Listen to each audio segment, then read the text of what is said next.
Good evening, welcome to A Foreigner in the Philippines. I wanted to talk, because it's come up very recently, I've been affected by it, and that is the whole thing about bringing up children, guiding them, disciplining them, well, mainly guiding them through setting boundaries that they must adhere to, that they must respect, and that if they don't, then there will be consequences. Now, the title of this video was Bringing Up Children the Filipino Way, and the subtitle will be Expats Will Be Challenged. Now, the thing is that I'm not trying to say which way should be correct, only that there is a difference between the way that probably a foreigner will have been brought up and the way that the Filipinos bring their children up. Now, the Filipinos seem, from a Westerner's viewpoint, to be extremely lax when they bring up their children. The boys are treated like princes, and the girls are expected to work. So that's been my observation, and of course it can cause disagreements, because look at the way that the normal Western way of disciplining a child is, and that is that if the child is good behavior is validated and rewarded, and bad behavior causes penalties. Now, that's the way that the West is run, actually, isn't it? Not that the West is one like that, but that the West is run in that way. So you will see this being what shall we say, contradicted, or this rule of thumb is being broken all the time. But everybody seems to agree in principle that if a kid behaves badly, then he's punished. Now, the Filipino way is not so strict. If a child behaves badly, then he will be told off, but it seems, from a Westerner's point of view, it seems that forgiveness is almost immediate, and the child is not actually asked to be accountable for their actions. So it does seem to, it will seem, I predict, to any expat that there is no discipline. Well, there is discipline, but it's different to the way that the expat will do it.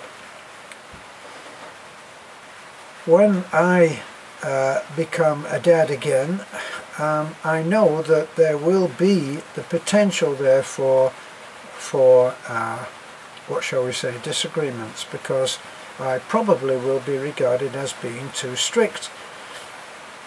I think that if a child behaves well, then he should be rewarded, and if he behaves badly, he should be at least corrected. And I know that when I came as a single parent to America.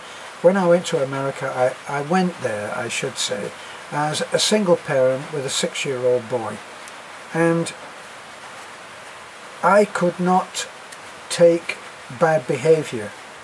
Now, this is a little bit it's both hypocritical and ironic, because I wasn't exactly a good kid myself, but I've had to get over the things that I learned as a child, which were not ideal. And when I brought up my son as a single parent, we had no rules on the refrigerator,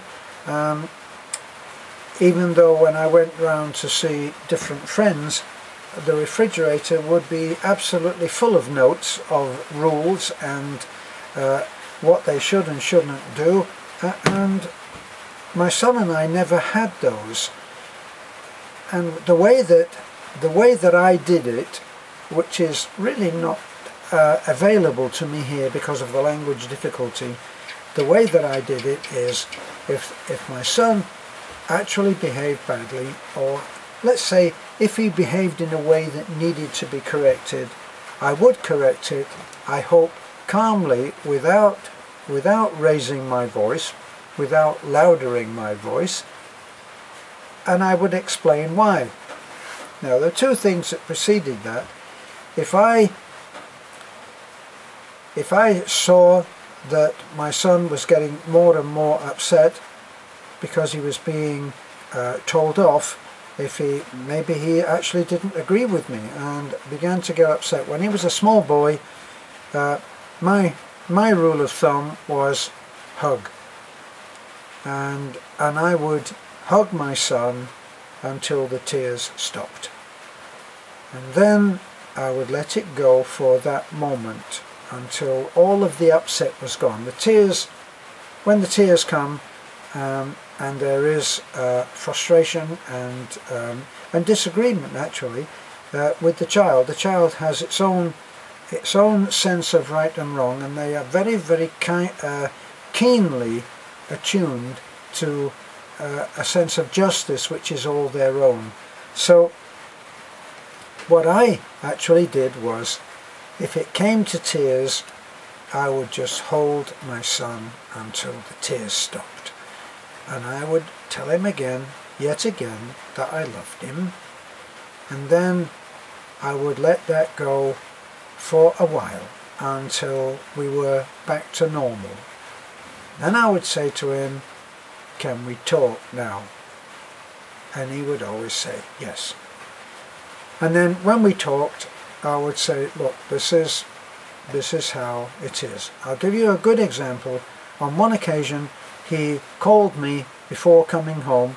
Single parent, he had a cell phone, so he called me from school, and he said, "I won't be home until a lot later, probably after 7, something like that." I said, "Why is that?" So he said, I'm going to the house of a friend." I said, "Oh, okay, what's the address of the friend?" He said, I don't know. Well, what's his name?" Well, so his name was, I don't know, Jeffrey or something. "Okay, well, what's the contact number?" I asked. "Well, I don't know."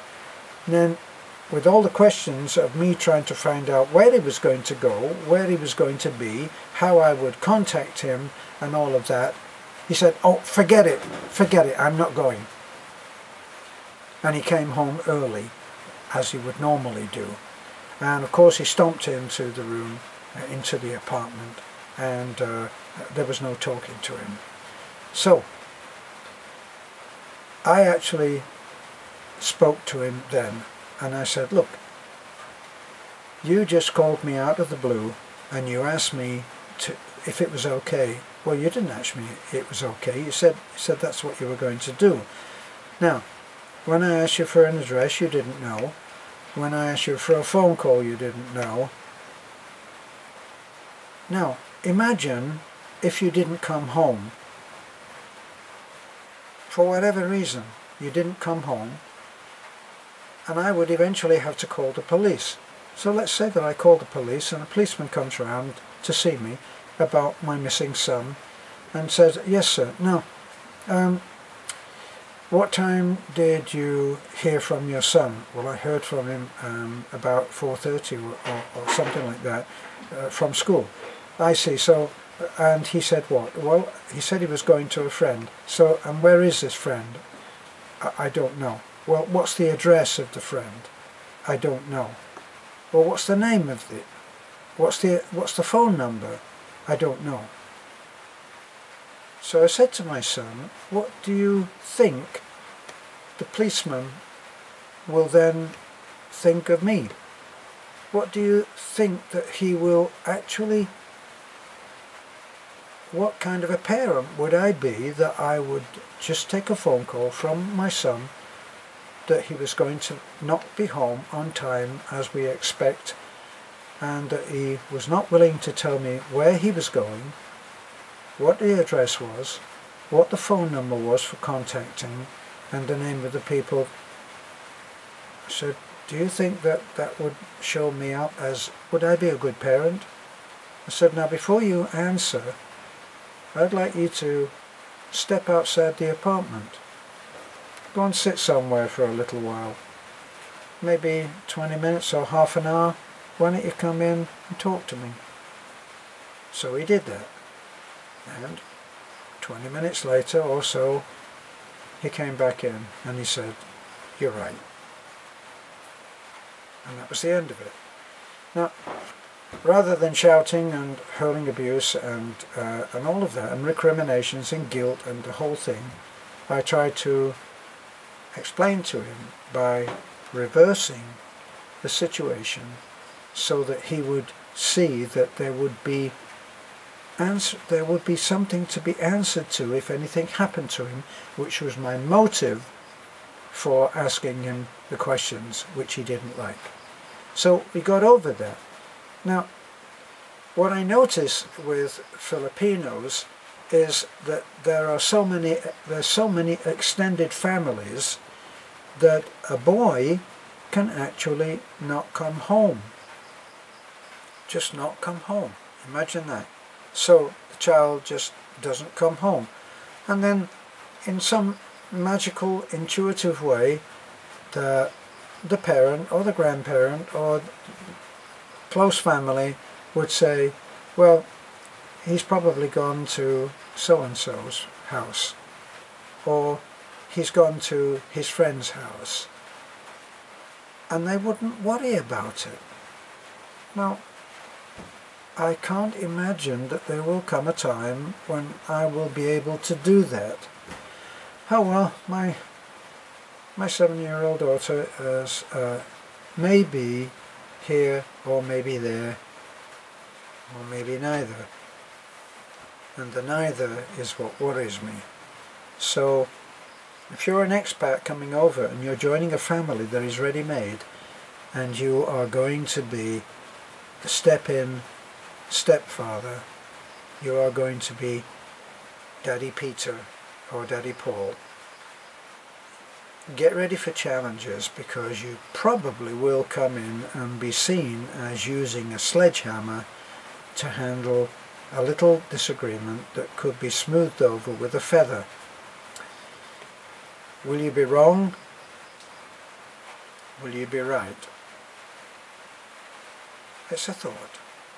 So, this has been a foreigner in the Philippines. Hope you've gleaned something about life in the Philippines from that. It ain't what you think. Bye for now.